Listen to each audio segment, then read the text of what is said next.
Here at Digital Foundry, our work demands a lot of processing power, high-spec desktop PCs ready to tackle any number of tasks. Of course, editing videos in Adobe Premiere is at the heart of what we do, but then there's work in Photoshop, editing written articles for Eurogamer, and more. We share our work amongst the team and encode final MP4s for our Patreon and YouTube channels. We have to do it all, from that first spark of a video idea to the final upload, except there's often a catch. We can't always be at our office PC for the entire process, and especially during the recent COVID pandemic, the DF team finds itself split between many different locations. Being in the same office space has been all but impossible.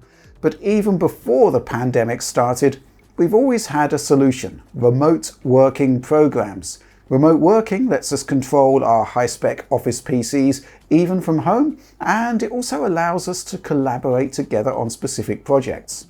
So what's the best all-round solution? In this video, sponsored by Parsec, we were set a simple challenge to compare major remote working programs such as TERADICI, HP Z Central Boost, Splashtop and TeamViewer in key metrics including latency and image quality. Which is the most responsive? Which gives the best image in motion, and which is the most fully featured for desktop work? We didn't stop at productivity programs either. Parsec is very much pitched as an all-in-one for remote working and gaming, and so game streaming rivals are included here too. All of the favourites were tested, the likes of GeForce Now, Steam Remote Play and Moonlight. They're all put through similarly rigorous testing, a use case that demands fast controller response especially. This video has taken some time to put together simply because the data points are just so vast. So how does it work? Setting up Parsec is pretty simple. Just download the app, create an account, and from there you leave it running on your host PC. And in our case, the host PC is designed for heavy lifting, equipped with an AMD Threadripper 1950X, Titan RTX and 32 gigs of RAM to tackle intensive editing and gaming, but your use cases may vary. Next, download Parsec to any client PC. Log in and the host will appear on a list of devices you connect to. Once you're linked up, you can view and interact with that PC just as if it were local, via mouse or keyboard, or indeed gamepad. It's all beamed over as a video encode, either H.264 or HEVC, depending on what your GPU can best process. Multiple clients can jump on to collaborate too. It's remarkably clear and easy to use. Now you'll notice the menus allow for a range of tweakables, many accessed from this floating button. We'd recommend sticking to hardware decoding on NVIDIA cards, which streamlines PC load. Pick the highest max bandwidth your internet connection will allow. And better still, selecting the H.265 option is recommended for keeping bandwidth usage low, though out-of-the-box performance should be strong all around. Now before we get to the tests, a few key features bear mention. Firstly, Parsec is free, and as standard you get the same 60 frames per second feed served at low latency with controller support. However, with a monthly subscription you open up key features that are mainly focused on productivity. The basic paid-for extras include a 444 chroma color mode, multi-monitor support, and also compatibility for tablets. In particular, the 444 mode is a big deal for desktop work. It's practically essential for anyone facing fine text elements on a desktop, and eliminates the chroma subsampling we get on the default 420 mode. More on this later, but it's worth saying the standard 420 mode is more than enough for gaming. Also fortunate is that this clearer text mode, the 444 mode, comes at only the smallest penalty in latency too, as we'll get to. Let's kick off then with a crucial metric for any remote working service: latency.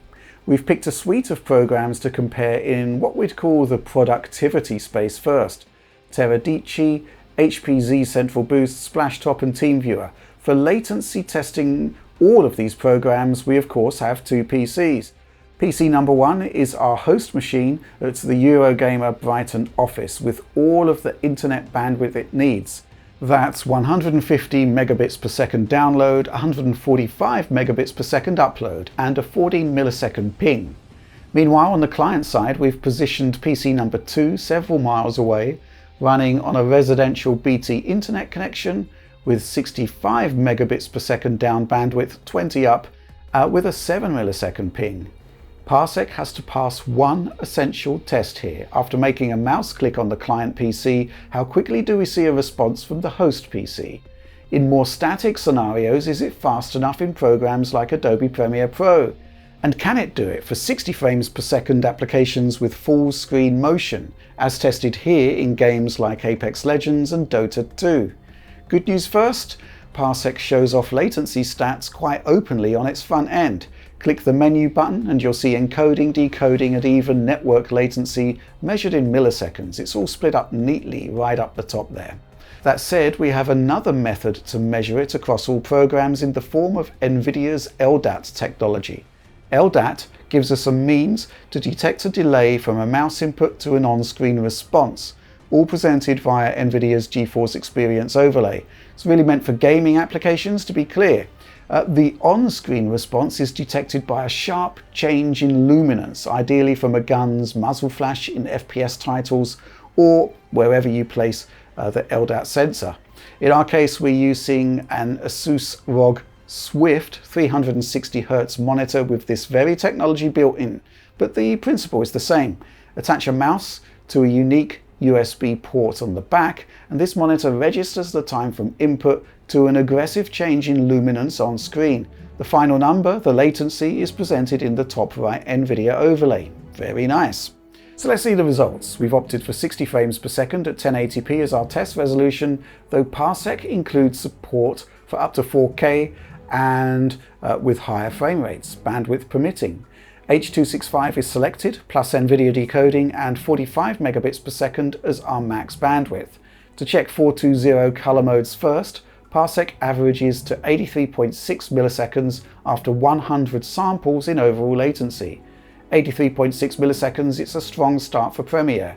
Moving to and from a white frame on the timeline gets us a pure direct response from a left mouse button click, all measured with the GeForce Performance overlay. Planting our monitor's sensor range over the video preview, this is the most responsive action within Premiere in terms of visual feedback. Now this includes the latency inherent in the screen processing and of course the PC processing itself, which comes to 39.8 milliseconds on a native PC test.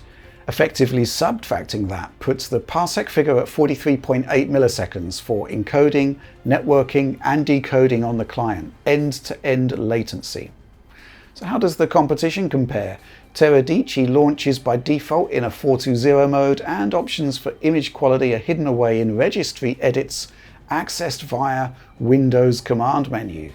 Parsec for sure has an advantage in pure ease of use in this case, though TERADICI is a force to be reckoned with for remote working. Sticking to TERADICI's default image quality settings, the Premiere test comes in at 86.6 millisecond average, a slight 3 millisecond lag behind Parsec.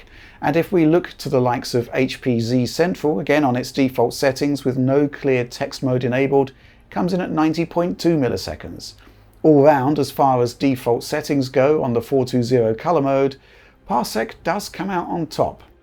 The difference widens even more when we look at applications in motion. That is in games where decoding and encoding times are longer for delivering 1080p at 60 frames per second. Dota 2, for example, shows Parsec has a real strength here. Switching between light and dark areas by clicking Dota 2's minimap gives a quick on-screen response that can be picked up by the LDAT sensor.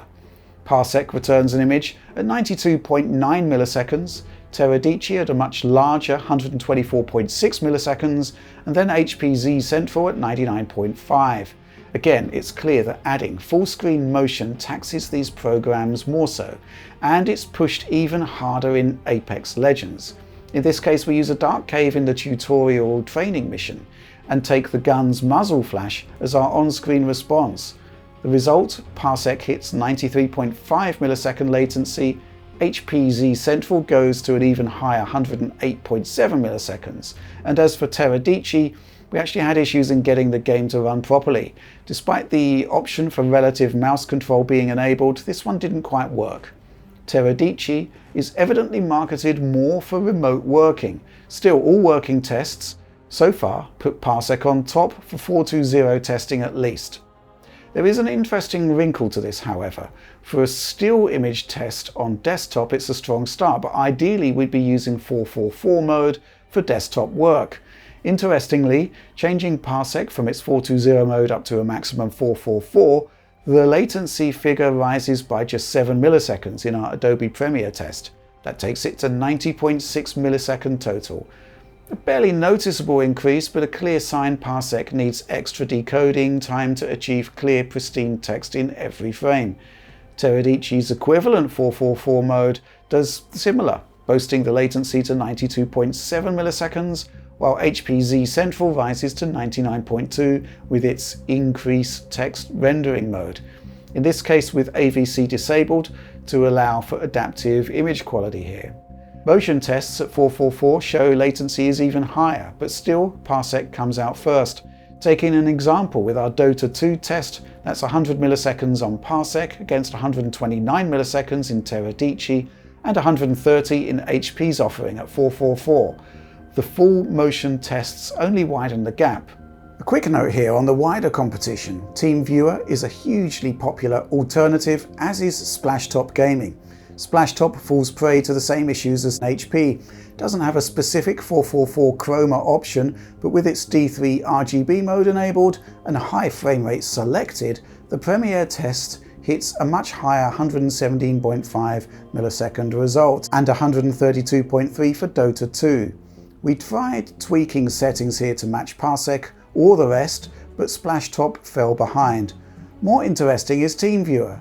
TeamViewer on its 75% quality slider beats out Parsec in the Premiere static image tests at 76.6 milliseconds versus Parsec's 83.6 on default settings. However, when using Dota 2 for our motion tests, the fortunes turn, with TeamViewer battling to deliver 60 frames per second and turning in a latency average of 123.4 milliseconds, far higher than the competition. Perfect, pristine text is possible in TeamViewer 2 by selecting 100% image quality, but at still higher latency results.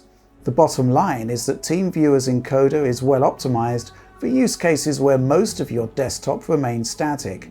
Meanwhile, Parsec's encoder is more flexible all round and adapts to full screen motion more readily.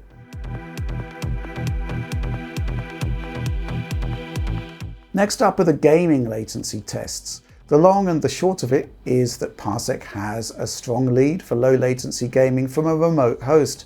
Again, we stick to Apex Legends and Dota 2 testing here at 1080p all round using its 420 mode. The first contender is Steam Remote Play.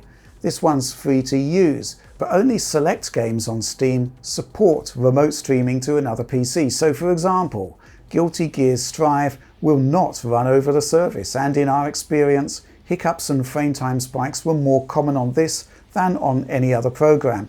Worst of all, the average latency for Steam Remote Play is among the highest we tested, at 153.2 milliseconds on average.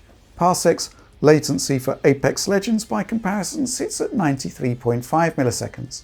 Dota 2 paints the same picture, 138.8 milliseconds on Steam versus 92.9 milliseconds on Parsec, so there's really no competition there.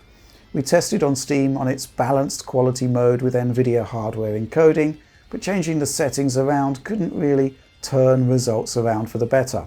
Next up, there's the far more promising NVIDIA GeForce Now. As a paid-for streaming service, it does push for a very high-quality image, which we'll get onto in due course. And of course, you don't need to host the games yourselves. They'll be on NVIDIA's servers.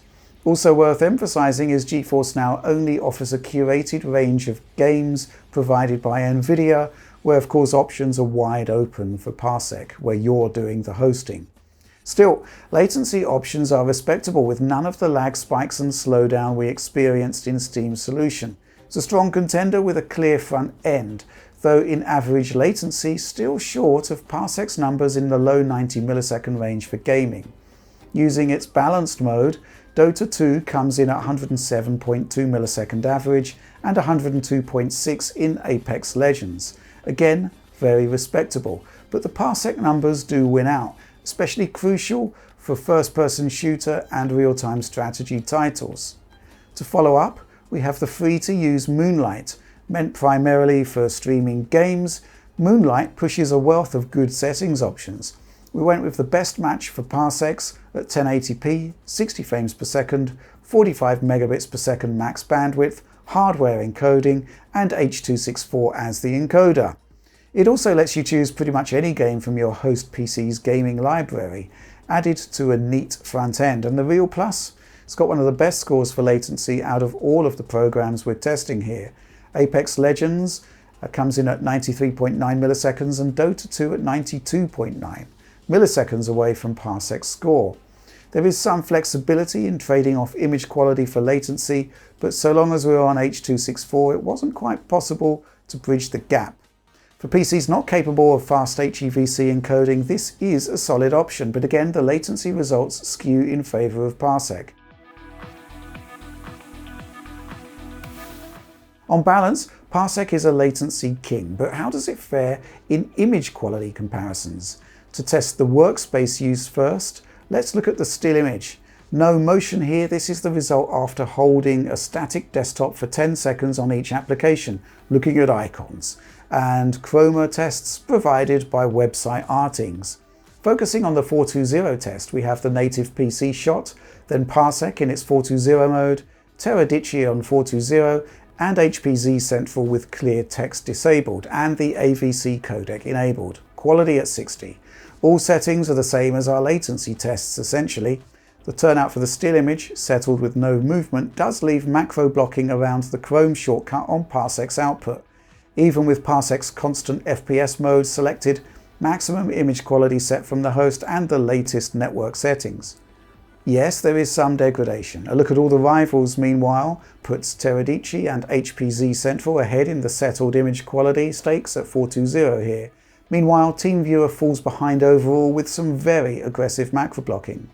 Pushing Parsec to its 444 mode, we see a big improvement all around. The definition of that Chrome logo with all of its color resolution intact is a big upgrade on the standard 420. Macro blocking is still added over the native PC screen grab, inevitably, but at a distance it's hard to pick out. The key test here though is moving from 420 to 444 in the Artings chroma image. Text over color suddenly becomes legible in Parsec, and for any work projects this is a perfect example of why 444 is so essential. All the text is cleared up. Now this is a feature also offered on TERADICI and HPZ Central. And in those cases, the image resolves to something close to the native PC test. Likewise for TEAMVIEWER at 100% quality, a marked upgrade in purely still tests at 444, given all the time to resolve. The cost, a marked increase in latency as a trade-off, especially with TEAMVIEWER here. The upside to Parsec is in its motion handling. Using the 420 output to test, we have a four-way split with a native PC's playback, TERADICI and HPZ Central, each on their own 420 modes. The idea is we freeze frame at points where all feeds suddenly change scene to see how the compressor holds up. How aggressive is the macro blocking artifacting on a frame after a camera cut, or big special moves enveloping the screen? Both trigger a massive change in color information that takes time to resolve on all of them.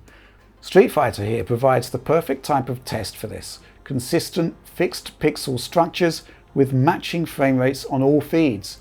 There is some variance, but it works far better than modern games with dynamic lighting effects and so forth.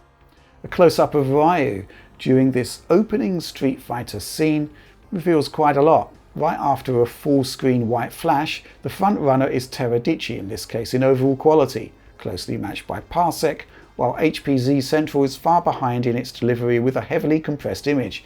Push this scene forward several frames, where Ryu's pixel structure is settled by the encoder, and all catch up to near the native PC test. Likewise for this scene cut to a frame of Cammy's shirt. It's a grueling test for any encoder, but Parsec pulls through with minor levels of artifacting, again behind TERADICI, but far ahead of Z Central. We even tried Guilty Gear Strive. Here we have a more visually busy 2D fighter with lots of fine pixel width elements, very challenging to the video encoders. Looking at Soul Bad Guy's belt buckle, the text resolves best on TERADICI for a new frame with Parsec in second and HPZ Central third. Jump forward a few frames and all three adjust to a comparable image. We tested this time and time again with Street Fighter and Guilty Gear with consistent results. Parsec offers the best latency times of the trio here, where for image quality in motion only TERADICI comes out ahead, giving all a settle-in period, and Parsec is pushing a much cleared up image as it adapts to the content, as you'd expect. That said, some examples do show TERADICI struggling by comparison, particularly with the complex Guilty Gear Strive backgrounds. Macro blocking kicks in hard during any action, and Parsec appears to clean up the artifacts much better than the competition where they occur, even next to TERADICI. To follow up, we have a similar test against Splashtop on default settings and TeamViewer, shown here at 75% quality. Despite the latency lead for Parsec between these three, it also boasts a huge image quality advantage, as you can see. Detail on Soul Bad Guy's belt in this post-camera cut frame resolves more clearly for Parsec.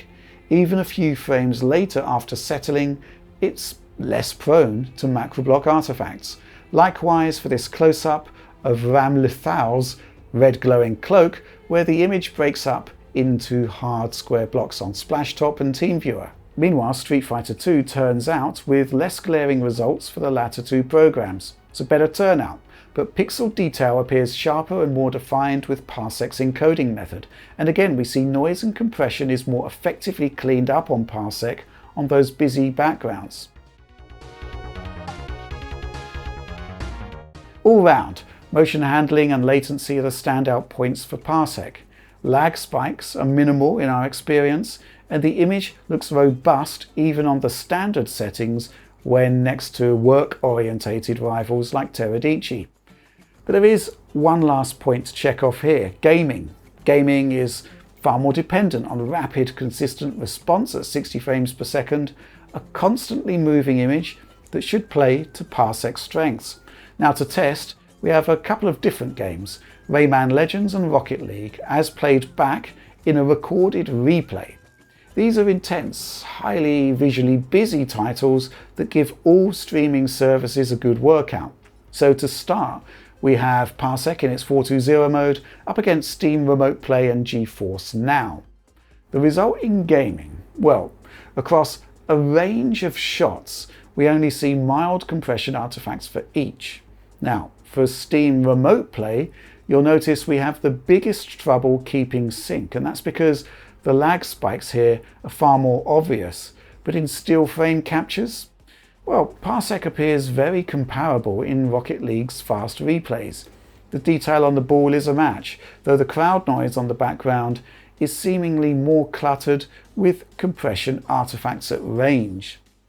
Bearing in mind that Parsec has far lower latency to boot, it's a decent result, though GeForce Now is undeniably the leader for image quality in motion.